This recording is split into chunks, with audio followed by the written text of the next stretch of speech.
Je vous propose une déambulation à présent à travers les œuvres de Chahab.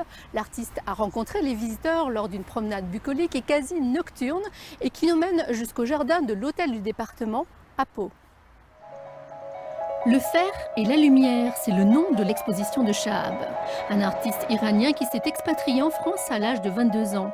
Diplômé des Beaux-Arts de Marseille, il expose un peu partout dans le monde et c'est à Naï qu'il s'installe en 98. Il se lie alors d'amitié avec un industriel, Christian Cancé, qui lui crée une résidence dans son usine. Alors cette sculpture, c'est issu de déchets industriels. Tout simplement, ça peut être une maquette pour une œuvre monumentale. Mais Chahab est aussi un artiste qui aime le concret. C'est ainsi qu'il a imaginé ce lampadaire solaire. C'est un premier prototype.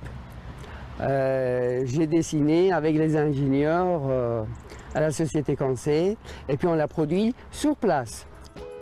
Je suis très admirative de la force de conviction qu'il a, la foi qu'il a, la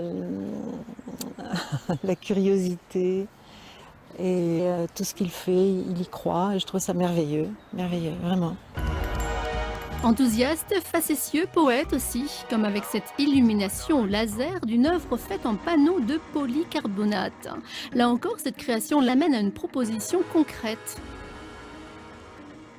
Comme j'ai vu qu'il y avait un projet de rénovation des halles à Pau, je me suis dit pourquoi ne pas faire un énorme lustre suspendu avec lumière laser qui peuvent être télécommandées pour des fêtes ou pour des raisons diverses. À quand un lustre de Chahab aux futures halles de Pau? En attendant, ces œuvres sont exposées jusqu'au 28 octobre.